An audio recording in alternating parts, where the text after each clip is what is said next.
get wet today. I thought they just wouldn't do it because it's winter. We are in the splash zone. Our friend Mike is safe down below. We're going to be just getting a last minute decision. We went down below, saw 4 of them in the tank. We're like, ooh, different group. So now we get them all.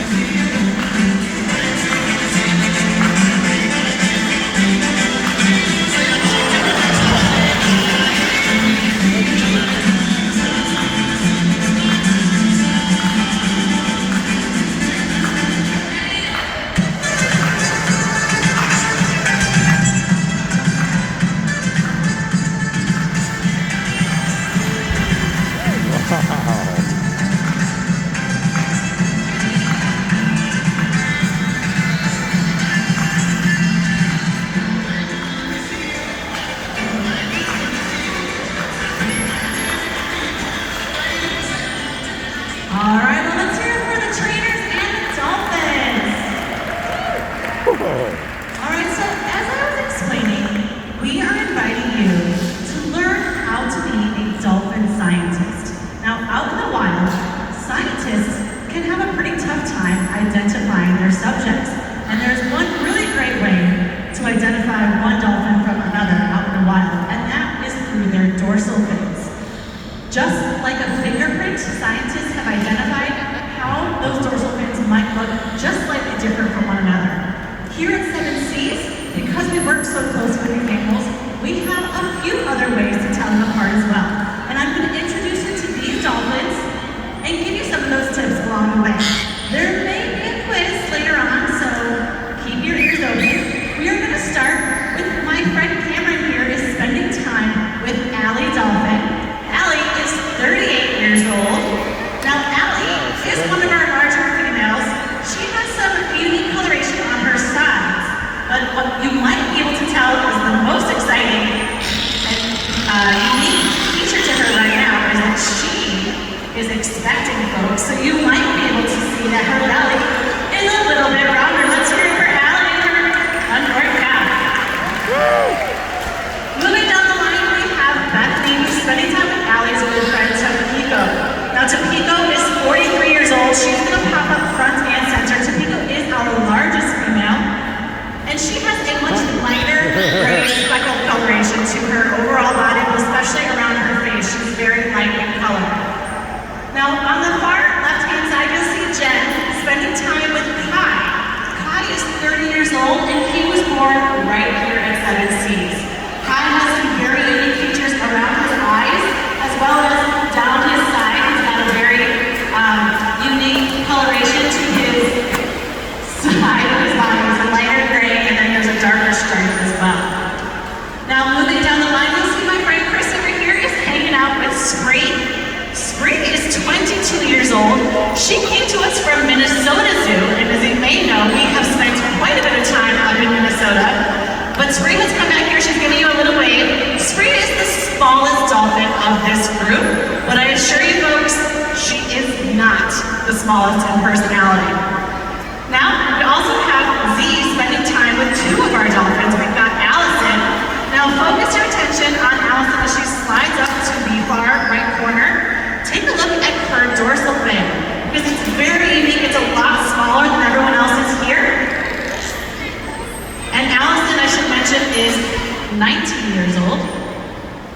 Her big sister, Nolani, is hanging out with Lauren here, and Nolani is going to show off her dorsal fin. So try to remember what Allison's looked like. Remember I said it was the smallest? Here is Nolani at 21 years old. She is showing off her very large, impressive dorsal fin. It's kind of got a curly back edge to it. Very different from her sisters. Now last but not least, folks, we have a legend here. Z is also hanging out with Lucky Dolphin. We just celebrated his 50th birthday last year, so let's hear for Lucky. As you can see, his size is the easiest way to tell him apart. He also has some white coloration along his dorsal fin that will help you along the way. Now, I did mention there was going to be a quiz, so we're going to start this right now. What we're going to do is we're going to ask one of the dolphins a vote and see who you guys think it might be. Were you guys paying attention? Yeah. All right, let's see. Oh, I forgot to mention, we're also shaking up the trainers in case you guys were cheating and paying attention to which trainers are feeding which dolphin. We're on to you. We know what's going on. All right, so in just a moment, we're going to ask one of the dolphins to show off an impressive aerial behavior. All right, looks like they're going down to the middle of the pool. Pay attention as they fly out of the water. All right. How many of you guys thought that was Lucky the dolphin? Raise your hands. Okay, we have some lucky theorizers. It was a pretty small dolphin, but I don't think that was Lucky. How many out there think that that was Allie? Did you see any baby bump there? Anyone? Okay, we have some Allie guessers. How about Nolani? Did anyone see that curly dorsal fin? Oh, a few Nolanis. How many people thought that was Spree? Anyone? No, Spree was the smallest dolphin. I see a few more hands. I think you're catching on. Folks, that was in fact Spree dolphin. She was much smaller than everyone else. So give yourselves a round of applause.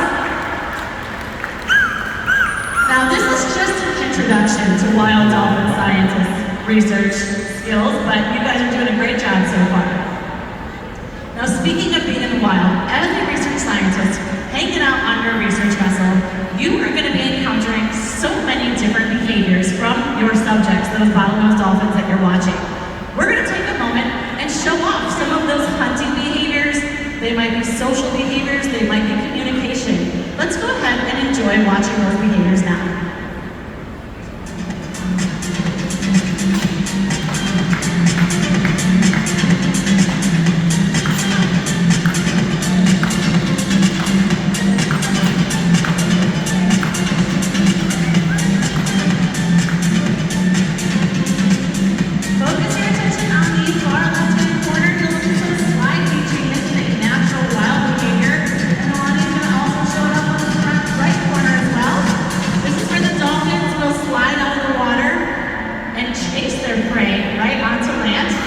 Or in Nolani's case, her favorite ball.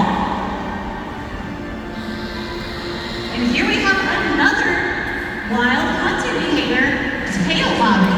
This is where the dolphins will slap the tail on the water surface, and that will actually scare the fish and stun them to allow the dolphins to catch them much more easily.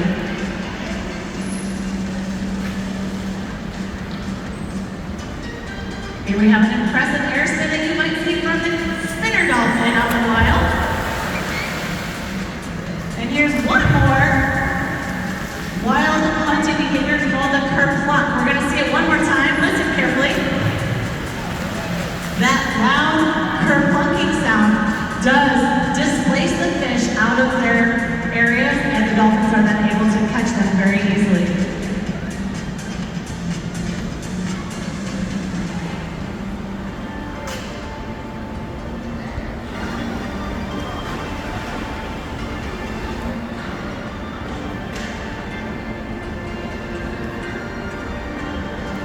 And this is a very common behavior that you might see out in the wild. That was a breach behavior. And that is what the dolphins use for a variety of reasons. They might be communicating with other dolphins, or it might just be scratching an itch.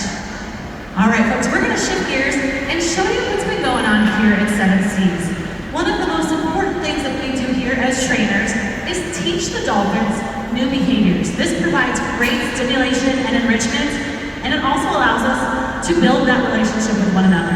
Now, Zeke here has been spending time teaching Allison to do a behavior that we refer to as the tail walk, where she walks backwards on her tail, but in a specific location. So we're going to pay attention while Zeke asks Allison to go to that side wall. You'll see Haley over there is providing some direction for Allison, almost like a target would. And let's keep in mind, this is a behavior that Allison actually has done for quite some time. Looks like she's getting it, folks. And if you haven't heard, we have recently returned from Minnesota Zoo because we added some really exciting features to our habitat. Some of those habitats did impact how the animal's behavior changed. And we feel like Allison's comfort with doing that behavior because of the rock work was a little bit questionable. So she just took her a little bit of a reminding, and that's how she could do it. You can see, here's Nolani showing it off just as well. Nice job, Nolani. All right. Now, one of the most important things that we can do here as 7 Seas trainers is to, like I said, build on that relationship. And the reason for this is it allows us to have the dolphins participate in their very own medical care. Obviously, our job is to provide the best possible health and medical welfare that we can. And so we practice every single day those medical behaviors. And you can see Spray right now is actually offering up her tail flukes to Chris.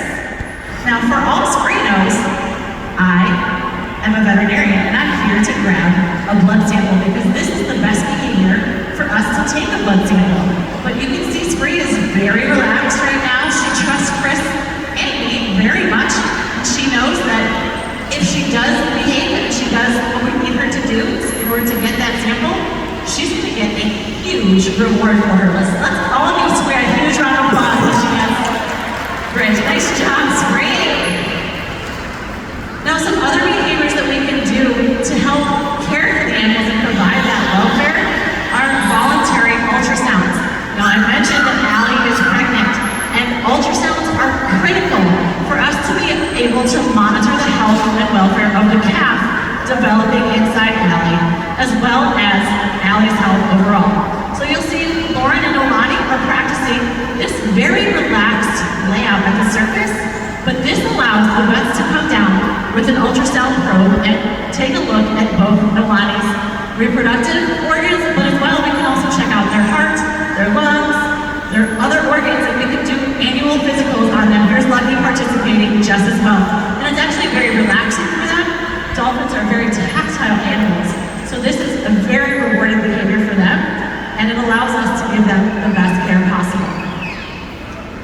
All right, we're gonna shift gears back to being in the wild. You guys got a glimpse of some of those wild behaviors you might see dolphins do.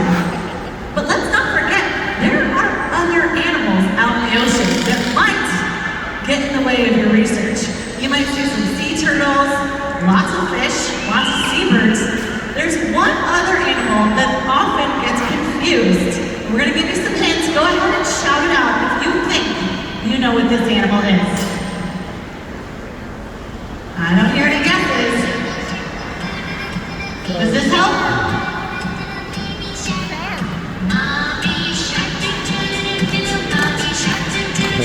How about that? Any guesses? It's a shark! Dolphins and sharks are very commonly mistaken for one another, and that's because they have that very similar triangular-shaped dorsal fin. But I've got good news for you, research scientists. We know how to tell them apart, and we're going to teach you how.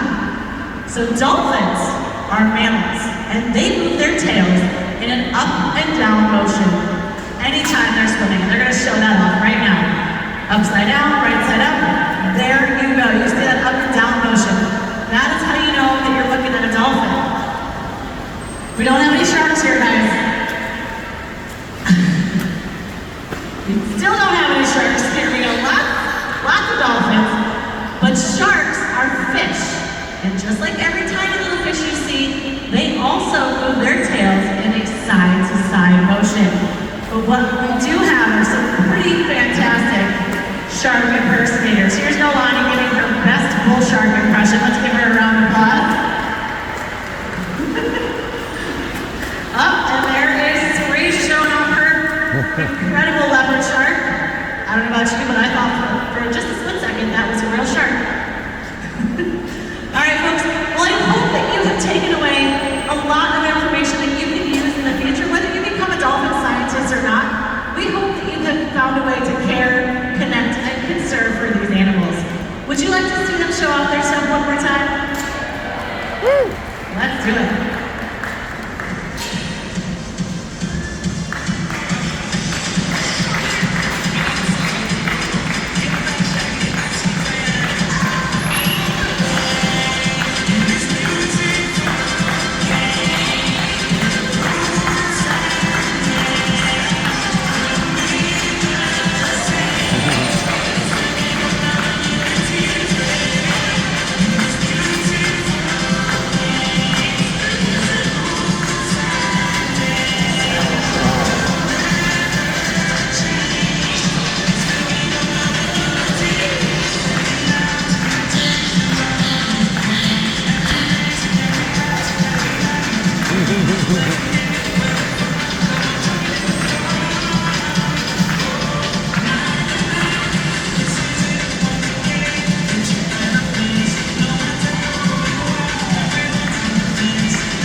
Chicago. Have a great day, everyone. Awesome. Let's go find Mike.